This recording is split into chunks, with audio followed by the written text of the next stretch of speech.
Krisis di perbatasan Thailand-Kamboja kembali membara. Bentrokan bersenjata pecah di kawasan sengketa antara Provinsi Surin, Thailand, dan wilayah Odar, Meanchi, Kamboja. Insiden tersebut menewaskan sedikitnya 1 prajurit dan memperburuk hubungan diplomatik kedua negara. Baku tembak terjadi hanya beberapa jam setelah kedua pemerintahan saling menurunkan status hubungan diplomatik sebagai bentuk protes atas insiden yang semakin memanas. Ketegangan memuncak setelah Thailand mengusir duta besar Kamboja dan menarik pulang diplomatnya dari Phnom Penh, menyusul ledakan ranjau darat yang melukai 5 tentara Thailand di zona perbatasan. Pihak Bangkok menuding Kamboja menanam ranjau baru, klaim yang dibantah tegas oleh Phnom Penh. Wilayah konflik ini dikenal sebagai segitiga Zamrud, pertemuan antara Thailand, Kamboja, dan Laos, kawasan yang mengandung nilai strategis dan historis tinggi karena menjadi lokasi beberapa kuil kuno, termasuk kuil Tam-Muen yang berada dekat lokasi insiden. Menurut militer Thailand, insiden terjadi saat unit penjaga kuil mendeteksi keberadaan drone Kamboja yang terbang rendah. Tak lama kemudian, 6 prajurit Kamboja bersenjata lengkap, termasuk 1 membawa peluncur granat, mendekati pagar kawat berduri milik Thailand. Meskipun telah diperingatkan, menurut pihak Thailand, pasukan Kamboja justru melepaskan tembakan ke arah posisi militer Thailand. Sebaliknya, Kementerian Pertahanan Kamboja menuduh militer Thailand terlebih dahulu melancarkan agresi bersenjata yang melanggar wilayah kedaulatan mereka. Juru bicara Kemenhan Kamboja, Mali Sochata, menyatakan bahwa pasukannya hanya membela diri sesuai hukum internasional dan menegaskan serangan dari pihak Thailand telah mengancam integritas teritorial kerajaan Kamboja. Pertikaian di kawasan ini sebenarnya telah berlangsung selama puluhan tahun dan sempat berujung konflik bersenjata terbuka lebih dari 15 tahun lalu. Ketegangan terakhir juga terjadi pada Mei lalu ketika seorang tentara Kamboja tewas dalam insiden serupa. Merespon kondisi genting ini, Pelaksana tugas Perdana Menteri Thailand, Pintam Wechayachai, menyatakan bahwa situasi harus ditangani secara hati-hati sesuai kerangka hukum internasional. Kami akan mengambil semua langkah yang diperlukan untuk melindungi kedaulatan negara, tegasnya. Kini, kawasan perbatasan kembali berada dalam status siaga tinggi. Warga sipil di sekitar lokasi mulai mengungsi, dan banyak pihak menyerukan peran aktif ASEAN untuk mencegah eskalasi lebih lanjut yang bisa mengguncang stabilitas regional. Kamboja dan Thailand memang sudah berseteru dari zaman dulu, dengan kekuatan militernya masing-masing yang dianggap setara di kawasan Asia Tenggara. Lalu, bagaimana jika kita membandingkan kekuatan militer kedua negara?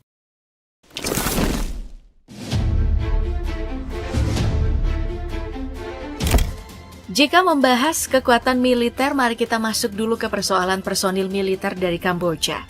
Personil militer negara ini menjadi menarik karena cuma mencapai 110.000 personil, di mana di antaranya ada 100.000 personil aktif, 10.000 paramiliter, dan tanpa cadangan. Dalam pembagian trimatra, Angkatan Darat Kamboja ini mencapai 85.000 personil, Angkatan Laut 2.800 personil, dan Angkatan Udara 10.000 personil. Nah, angka ini menjadi gawat sebab personilnya sudah sedikit, cadangannya pun tidak ada. Jika membandingkan dengan populasi milik Kamboja, personil militer mereka ini cuma 0,7% dari total penduduk yang mencapai 16,7 juta jiwa. Nah, secara jumlah, cadangan sipil dari Kamboja ini emang banyak, 33,6% atau sekitar 5,61 juta jiwa di Kamboja yang berada di usia produktif. Namun, hal ini memang tidak menjanjikan apa-apa karena di Kamboja tidak ada wajib militer. Makanya sampai sekarang Kamboja masih puter otak gimana menambah jumlah personil militer mereka. Apalagi di tengah gempuran generasi sekarang yang enggan lagi berpijak pada profesi berseragam. Dari data yang didapatkan, Angkatan Darat Kamboja ini memiliki 644 tank, 7.132 kendaraan lapis baja, 338 peluncur artileri, dan 460 peluncur roket. Nah, hal menarik datang dari tank yang digunakan oleh Kamboja, yang ternyata adalah mesin tua.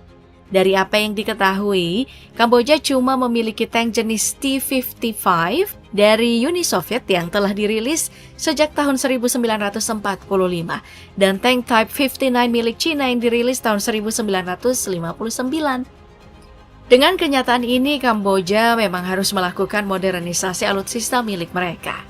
Salah satu upaya modernisasi alutsista yang pernah dilakukan oleh Kamboja datang di tahun 2019 kemarin, ketika beragam portal berita mengabarkan pembelian tank T-80 milik Rusia. Tank T-80 milik Rusia ini memang jadi salah satu pilihan yang baik karena kemampuannya yang hebat. Dari segi persenjataan, T-80 dibekali smoothbore kaliber 125 mm yang mampu menembakkan segala jenis amunisi. Pada pertempuran darat melawan tank musuh, T-80 ini mampu menembakkan proyektil subkaliber untuk menembus plat baja milik tank musuh. Kemudian untuk pertempuran darat penghancuran bangunan strategis, T-80 mampu menembakkan rudal kendali sebagai ujung tombak serangan jarak jauh. Dengan kekuatan serang ini, T-80 makin komplit dengan sistem kendali mereka yang canggih karena telah meliputi radar modern dengan kemampuan mendeteksi jarak jauh dan sistem komunikasi transmisi data yang super cepat. Jadi memang, jika Kamboja mencari jawaban low budget dari alutsista tua mereka, T-80 bisa jadi solusi yang tepat.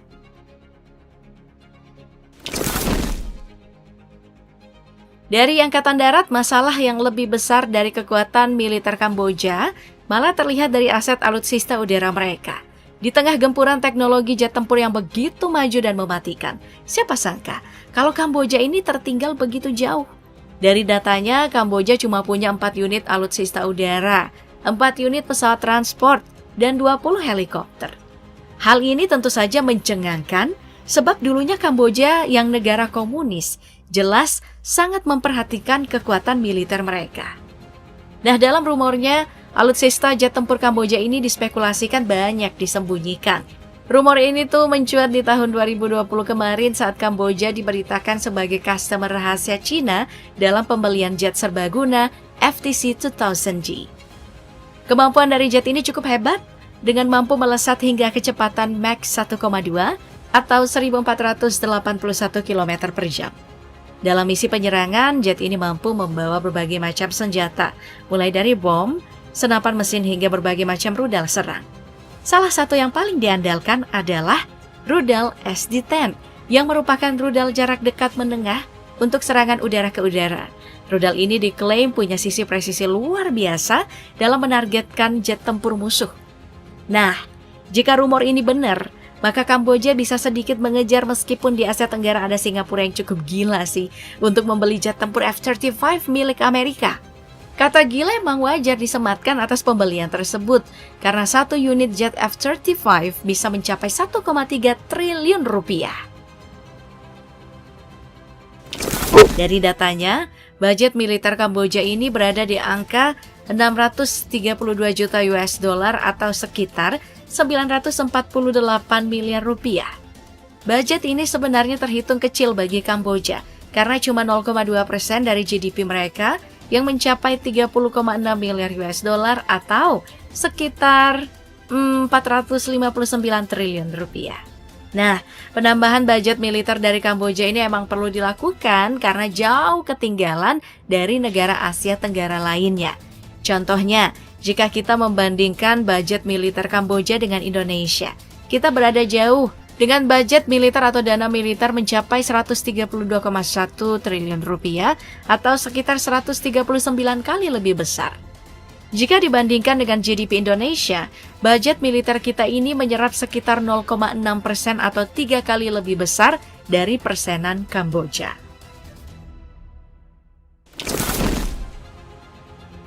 Nah, hal yang tidak kalah menarik untuk kita bahas tentu saja adalah alutsista laut dari Kamboja.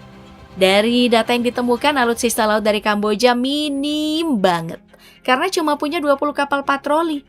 Nah, kekuatan minim dari Kamboja di sektor lautnya ini emang lumayan membingungkan. Sampai sekarang sebuah spekulasi beredar nih, kalau kekuatan laut Kamboja yang terhitung tidak baik-baik saja tadi disebabkan kedekatannya dengan Cina. Hal ini emang jadi tabu banget ya, karena seperti yang kita ketahui Cina ini berkonflik dengan hampir semua negara di Asia Tenggara perihal Laut Cina Selatan. Bukti kedekatan Cina dan juga Kamboja datang sejak tahun 2016 kemarin saat pertemuan negara ASEAN di mana Kamboja ini jadi satu-satunya yang menolak kemenangan Filipina atas hak laut Cina Selatan. Kemesraan keduanya pun berlanjut sampai sekarang. Pada Maret 2023, Cina dan Kamboja bahkan menggelar latihan militer di perairan Kamboja. Dengan backingan super kuat ini, maka wajar ya jika Kamboja membiarkan dirinya melemah di sektor laut dan tetap bisa menyimpan duit. Nah, itu tadi video kali ini. Sampai jumpa di video berikutnya. Oke, kita detailkan lagi melihat secara detail kekuatan Thailand.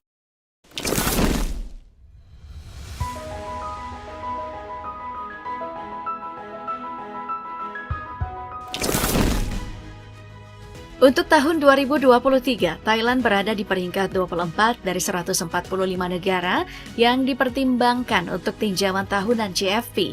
Negara yang menjadi salah satu pemilik bahasa paling rumit di dunia ini memiliki skor Power Index sebesar 0,3738. Sedangkan di ASEAN, militer Thailand menempati urutan ketiga terkuat setelah Indonesia dan Vietnam. Negara yang saat ini dipimpin oleh Raja Maha Vajiralongkorn belum pernah sama sekali mengalami pahit getirnya apa itu penjajahan. Itu karena sejak awal Thailand ini diputuskan untuk menjadi buffer state alias negara pembatas wilayah kolonial dan menjadi wilayah perdamaian tanpa peperangan. Makanya negara Eropa tidak pernah mengunjungi Thailand untuk tujuan menjajah dan menjadi satu-satunya negara di Asia Tenggara yang belum pernah dijajah oleh bangsa Eropa. Ada dua raja yang diketahui berkontribusi besar untuk mencegah Thailand menjadi tanah jajahan. Mereka adalah Raja Mongkut dan Raja Chulalongkorn. Mereka mengadopsi beberapa kebiasaan Eropa untuk mencegah terjadinya penjajahan dan lebih dulu melakukan upaya diplomatik kepada Inggris yang akhirnya meminimalkan kemungkinan untuk dijajah oleh bangsa Eropa.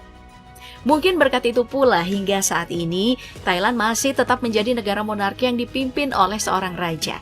Bahkan, Thailand pernah punya raja yang memerintah paling lama di dunia yang bernama Raja Bhumibol Adulyadej. Ia memerintah sejak 9 Juni 1949 hingga 13 Oktober 2017, yang artinya masa pemerintahannya itu 70 tahun 126 hari. Wow! Selain itu, sejak tahun 1932, para elit militer Thailand ini udah belasan kali melancarkan aksi kudeta itu karena para elit dianggap gagal mengkonsolidasikan budaya demokrasi. Plus, meski kudeta militer dilakukan, hal itu selalu berlangsung aman bagi penguasa monarki karena tidak menunjukkan ada tanda-tanda menggulingkan kerajaan. Raja bersama keluarganya bahkan sangat dihormati dan dilindungi militer, sedangkan militer selalu memainkan peran utama dalam politik. Baik, untuk Angkatan Darat Thailand, mereka dikenal dengan sebutan The Royal Thai Armed Forces yang disingkat RTARF, yang berarti Angkatan Bersenjata Kerajaan Thailand. Dan dalam bahasa Thailand tadi disebut dengan Kong Thap Thai.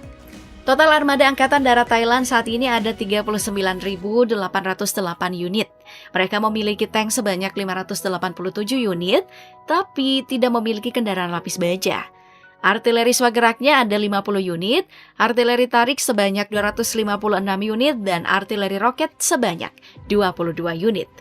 Selain itu, Angkatan Darat Thailand juga memiliki pasukan khusus yang dikenal dengan Royal Thai Army Special Warfare Command, yang disingkat RTSF. Pasukan khusus ini memiliki julukan sebagai lintas udara Pawai, dan markas besarnya itu berada di Kamp Raja Narai di Lopburi.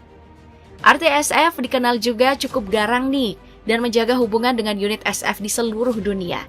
Setiap tahun mereka menggelar beberapa latihan bersama dengan pasukan khusus Angkatan Darat Amerika Serikat. Selain itu, mereka juga kerap mengadakan program pelatihan pertukaran yang diadakan antara lain bersama SASR Australia dan pasukan khusus Korea Selatan. Nah, syarat untuk menjadi anggota RTSF ini harus lulusan kursus 9 minggu. Dan berkat pengalaman tempur lebih dari 3 dekade, RTSF ini saat ini ya menjadi salah satu pasukan elit yang paling kuat di Asia.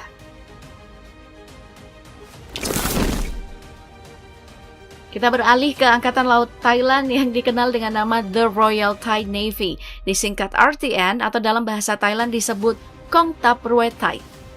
Nah, RTN atau RTN ini punya aset 292 unit yang terdiri dari kapal pengangkut helikopter 1 unit, fregat 7 unit, korvet 6 unit, kapal patroli 49 unit, kapal penyapu ranjau laut ada 5 unit, dan mereka ini nggak punya kapal induk ataupun kapal selam. Kalau ada yang bertanya-tanya kenapa armada lautnya dikit, aku juga kurang tahu ya Pop Gengs. Padahal ya Thailand ini punya wilayah laut yang lumayan luas juga kan? Nah, Angkatan Laut Thailand juga punya pasukan khusus nih yang bernama The Naval Special Warfare Command dan umumnya dikenal sebagai Royal Navy SEAL. Nah, unit ini didirikan atas nama Underwater Demolition Assault Unit pada tahun 1956 dengan bantuan dari pemerintah Amerika Serikat. Sebuah elemen kecil dalam Navy SEAL telah dilatih untuk melakukan misi kontraterorisme maritim dan memiliki hubungan dekat dengan Navy SEAL Amerika Serikat serta melakukan latihan rutin. Sejauh ini ya, mereka telah terlibat dalam Perang Dingin, pemberontakan komunis di Thailand, pemberontakan komunis di Malaysia, Perang Indochina ketiga, serangan perbatasan Vietnam di Thailand, perang global melawan terorisme, pemberontakan selatan, anti pembajakan di Selat Malaka, dan penyelamatan Gua Tam Luang. Selain itu mereka juga memiliki pasukan khusus yang bernama Batalion Pengintaian atau Recon, yang menjadi batalion pengintai elit di Korps Marinir Kerajaan Thailand. Pasukan ini berada di bawah komando Divisi Marinir Kerajaan Thailand dan dianggap sebagai unit tempur paling kuat dari Royal Thai Marine dalam pertempuran 3D atau 3D yang terdiri dari darat, air, udara sebagai pasukan operasi khusus marinir. Nama angkatan bersenjata dari Kerajaan Thailand adalah Kong Tap Thai. Nah, tahun ini anggaran pertahanannya mencapai 5.860 juta US dollar atau setara dengan 88,1 triliun rupiah. Dari jumlah populasi Thailand yang mencapai 69.648.117 jiwa, terdapat personil aktif hingga 350.000 orang, ditambah personil cadangan ada 100.000 orang, dan personil paramiliter 6.000 orang. Mereka ini terbagi dalam personil Angkatan Udara yang mencapai 47.000, lalu personil Angkatan Darat sebanyak 180.000 orang, ditambah personil Angkatan Laut sebanyak 70.000 orang. Selain itu ya, Thailand juga memiliki banyak pasukan khusus, sedangkan Angkatan Bersenjata Kerajaan Thailand disebut dengan Kong Tap Thai. Oke, sebelum lanjut aku mau disclaimer dulu ya Pop Gengs. Beberapa data yang aku gunakan di sini emang berasal dari website Global Firepower. Walaupun kita udah usaha banget nih membuatnya seakurat mungkin, namun tetap ada potensi salah informasi. Kenapa? Karena GFP beberapa tahun belakangan ini secara luas pernah dikritik karena beberapa kali memberikan informasi yang menyesatkan kepada publik. Sehingga nggak bisa dijadikan keperluan akademik ya, karena memang tidak selalu valid. Jadi berubah-ubah.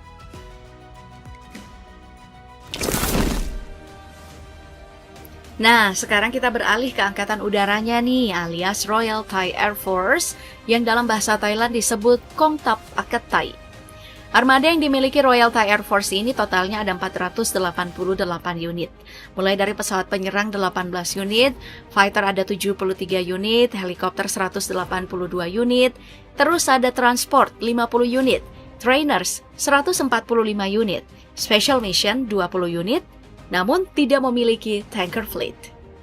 Khusus untuk fighter, mereka menggunakan JAS atau JAS 39C ND buatan Swedia, lalu F-16, F-5, dan Alpha Jet.